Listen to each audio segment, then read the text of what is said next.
Good morning. This is day 8. It's Wednesday. Good morning, everybody. Good to see you again. Good morning, Penny. Good morning. What are you thinking about today?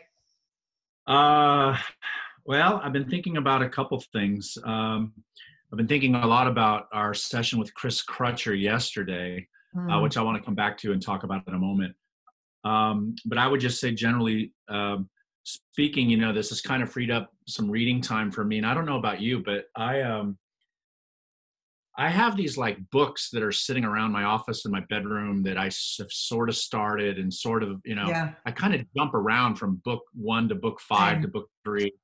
And there's certain books that have been sitting around. And because I'm having a little trouble with this, I've gone back to this book, which I've read about the first 80 pages of.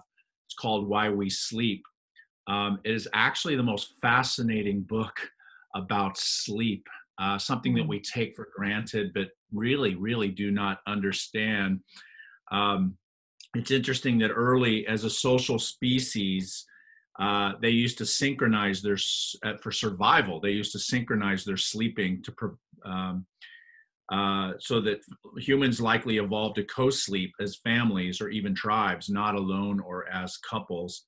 Um, but I thought this part was kind of funny because they're talking about the effect of jet lag on sleep. And I Oh, don't want to alarm you, Penny, but listen to this.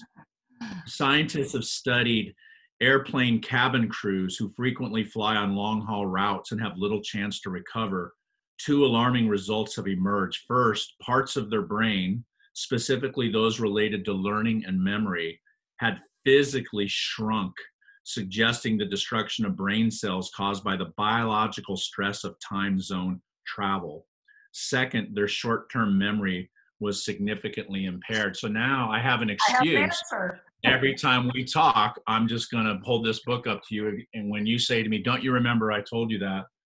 Um, I'll hold that up. The other thing is I've been working in my notebook a little bit. Yesterday, I went for a walk. This is a park that I go by every day, and it has been cordoned off with police tape. And I just thought there's a perfect example, the picture being worth 1,000 words there. That I don't know, it's almost I don't know if symbolic is the right word, but it just sort of captures the tragedy in one fell swoop. I think all these kids who now can't go to school, now they can't even go to parks, they can't even go out to certain places. I was thinking about that because we FaceTimed last night with my granddaughter and my son and Maisie. They were at the park, which is now locked up. The park I take her to every Friday. And they have a picture of her standing looking into the park. It's all locked Oh, up. And she's just, oh, she's 2. She doesn't understand any of this. yeah, And she kept saying, Daddy, Daddy, slide, slide, and trying to yeah, go let's in. go. Yeah, It just let's is, go. there's so much that we can't explain right now. And I've been thinking a lot about that discussion. I don't know, you want to share something notebook wise before we jump into Crutcher? Or Well, I could share something reading wise. One book that somebody mentioned on the grid, Flipgrid, that I absolutely loved was the book called Made, MAID. And Mm, I almost chose it for the summer book club for Book Club Foundation, but it's still in hardcover. It is incredible. It's the story of a single mother trying to survive as a mm, maid. mm, And it takes place in Washington State, which is, mm, one of the places that I mm. lived in and came from. But I was looking for the image of it so I could flash it up here on the screen. The thing that I loved about the book, among many things, was that if you ever wondered, it has these rubber gloves in the cover, but if you Oh, ever wondered how incredibly hard it is to piece a life together with a child. She's living in a moldy apartment. Her kid is allergic to the mold. She can't move. It's just this ongoing, deep mm, look at the mm, assumptions we make often as teachers about what our kids can do when they leave us mm. and go home, and the lack of access to a healthy environment with somebody working as hard as she can to make that happen. So in the end, it's triumphant. It's a terrific read.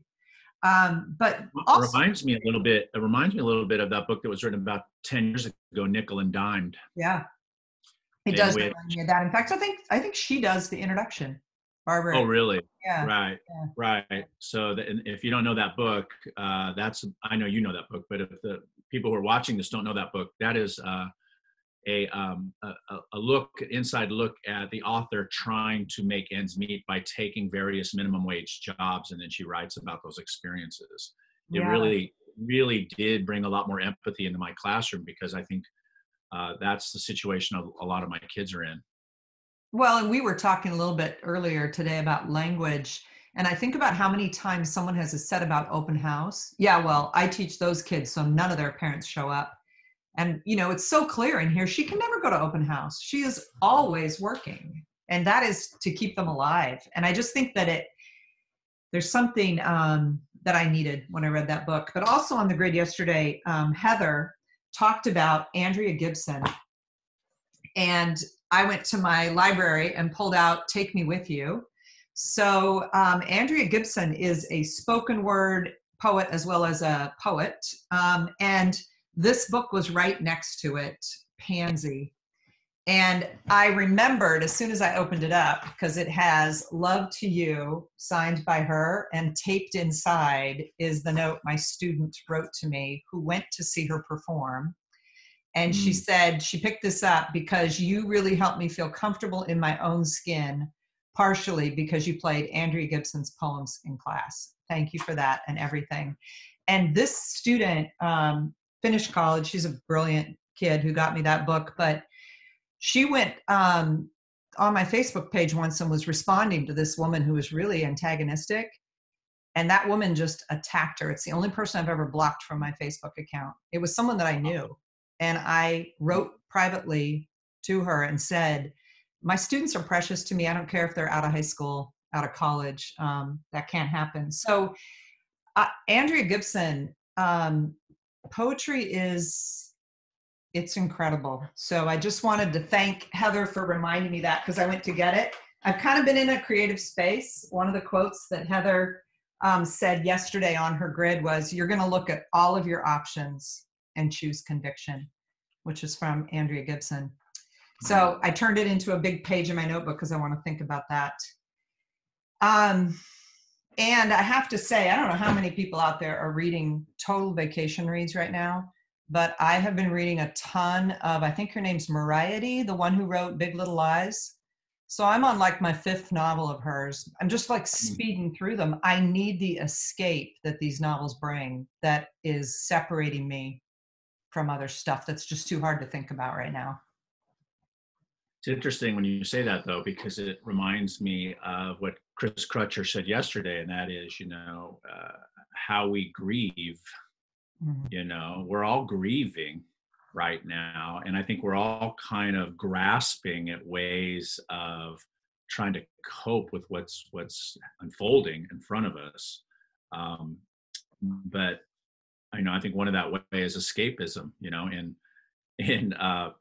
I had game night with my colleagues last night digitally. I don't know, trying to find ways to alleviate the stress and the pressure of what's happening right now. Yeah, we've had many Zoom calls with friends, like Zoom happy hour. It just helps us process.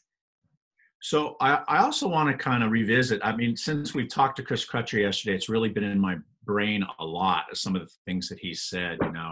I was fascinated when he said, that when he works with traumatized kids, that they never discuss, he asked them, what are your favorite classes? And they never reply what their favorite class is. They always reply what their favorite teacher is. And I don't know, when I was first starting as a teacher, I was told by a master teacher once, your goal is not to be liked. Your goal is to be respected. And that if you are respected, eventually you may be liked, but that's a secondary. And I've just kind of come full circle on that. I don't know if liked is the right word. But I think, why do you think, what would you define as, favorite teacher? What do you think that means when kids say, when Chris says that kids always mention their favorite teachers? I always think that it's someone who knows them. And as Don Graves would say, knows their story.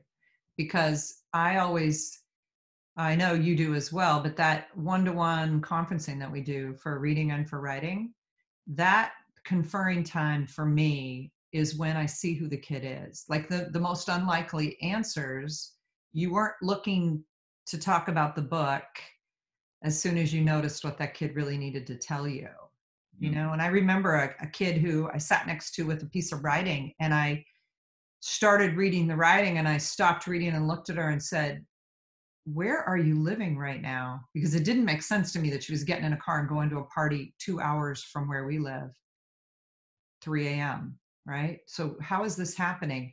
And she unloaded this story of living on a grandparent, her best friend's couch, because she'd moved out of her grandparents' house. And like, so often they have to know that we know who they are and where they're from, I think, what they're carrying. And how long, they're only going to reveal that after a certain level. I mean, they're going to they're going to size up their teachers, and they're going to figure out who has Yep. empathy, who doesn't. That reminds me, I have a current student who came to me privately and said she's going to try to write a book. Would I look at it? And I said, great, yeah, for sure. Let's sit down and talk about it. And basically, the idea, the impetus behind her book is that her father has been in and out of prison. Mm. And I just think that she came to talk to me. She didn't come to talk to me the second week of school about this. She came to talk to me 6 months into the school year, when she had kind of finally figured it out, that there is an adult perspective in the room that she can lean on, that she can talk to, uh, and share. And we've talked about this before in our own workshops, that when you sit shoulder to shoulder with a kid like that, and that kid says, yeah, I'm living 2 hours away, or I want to write about my dad who's in jail, and here's the piece, and please help me kind of wrestle with this. There's something that happens there, between the two people, the teacher and the student. There's something that's much bigger than, is the comma in the right place or not. It changes the dynamic of the relationship. It changes the dynamic of that classroom, and that classroom becomes a much more warm and inviting place. And that never happens in a classroom where the teacher is standing up and talking at kids, for 50 straight minutes every day. It is exactly what you're talking about, is getting to know your kids. Well, and I think that when you said the dynamic in the classroom, the reason that's so true is that there are all kinds of kids listening in as I'm talking to that girl. How does she respond? Does she ignore this? What does she talk? You know what I mean? And it's a very quiet conversation. But what struck me was that the whole class becomes in some way a better community, because this is a place where you can tell stories that matter to you. You know, when you hold up a kid's story with their permission and say, could you read part of this to the whole class? This is powerful. And it's the story of the older brother's drug overdose, or when you invite in and let kids say, this is who I am, because they want to tell other kids. I think that changes things. It says that we're this community. I don't know. I think that it's why we both believe in writing groups, small groups of kids that stay together the whole year and share bits about their process. They never ever have to share their writing if they don't want to. I always say that you can choose what it is you want to read to this group, but I want you to get used to being able to share a little bit of your thinking and writing. And the way they will say, oh my word, I didn't think about writing about that until he did, until I thought about this, until I saw this. And so much of what we do is sprung from poetry, like 21 by Patrick Roche, that just goes right at that life story told backwards. And I think it's the constant generation of responsive teaching, we've called it, right? These are the kids I'm teaching: literacy, reading, writing, speaking, listening, viewing. I'm teaching these kids, and these are their stories, and these are things that really matter. Comes back to that word we always talk about, responsive Mm-hmm. teaching. Um, where in school do kids have that opportunity to share what's happening in their lives? That comes back to a whole lot of other issues too, right? Choice, volume, time for kids to explore and think. It comes back to the issue of not always collecting everything they write, giving kids a private space to, if that kid in my class had not had weeks and weeks and weeks of trying, working in her notebook, there's no way she comes to me with the idea of she wants to write a book about her family dynamics. That comes from having that time and space to do that. Yeah.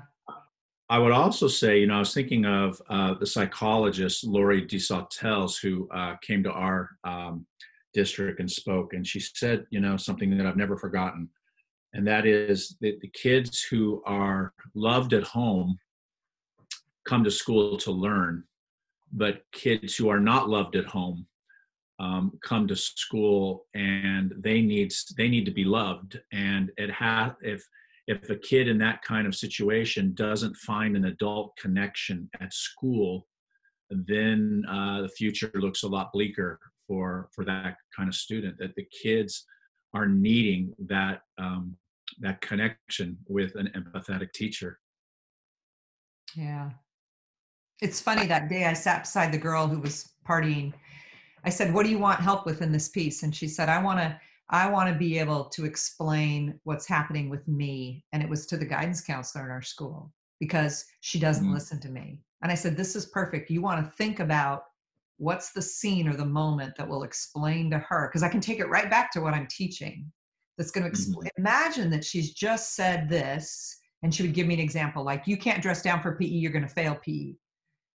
So you want to explain to her how you're living right now. Could you do a scene that shows me how you're living right now? And she did this whole thing, and then she could do the next one. So it isn't that it's divorced from the curriculum, the thinking that I'm doing with kids as readers and writers, but rather that we're using it to reach them. And it's so interesting when I hear you just share that short little anecdote, how strategic and careful your language was to that kid. What is it you asked her again? Oh, I said, "What is it you want this piece to do? Why are you telling this? What is it you want it to do?" Something like that. How different is that than in a classroom than when the teacher says, "This is the piece you're going to write, and this is what it's going to look like," right? Yeah. And I know you and I even earlier today were talking about Peter Johnston's book, Choice Words, and that the language that you use in a classroom is very, very important with kids. We all have that kid who turns in a draft and has written this much, right? But saying to that kid, "This is woefully underdeveloped, I need to hear more," is a very different approach than, "Oh my gosh, what a great topic, you have me hooked, I need to hear more from you." And of course, that book, Choice Words, really, I think, drills deep in the idea of how our language can intentionally or unintentionally motivate or demotivate kids, that the words that come out of our mouths in the classroom is very, very important. It's so And anytime I watch you with a kid, anytime I watch you either live or in video, I'm always really amazed at how skilled you are at getting the kid to kind of make the decisions and getting the kid to decide what it is that the kid wants to say. That's high praise. Thank you. You know what I was thinking when you were saying that, though? This book, I've not only read it twice and given it away as a gift a lot, but I got it on Audible. It was just discs when I got them. And I've listened to it twice in back and forths to schools. And because it's such a tiny book, but it is jam-packed with, when you say this, they hear this kinds of examples. And it made me so question, like, we've all been in a classroom where somebody's like, "If you don't do this assignment, you're going to fail. It's worth X amount of blah, blah, blah." And there's like this drumbeat of have to and compliance, or we just have to get through this, you guys. Could you just, instead of the beauty of the story, or you guys, the pre-AP kids are doing X, as if they're less than because they're not labeled. There's so many layers that just convicted me to really pay attention to language. Again, I think that's what Chris was talking about yesterday too, how we label kids and how the language is really, really important. So I just want to say that that conversation we had yesterday, I thought was really rich because it's been resonating with me Definitely. I in the also put last. down in mine, uncharted territory for everyone. We were talking about just like imagining teaching differently. And he said, we learn more from it than following our habits. Right. And we all get stuck in habits. We all do, in habits of teaching and ways of, oh, I'm going to do this assignment.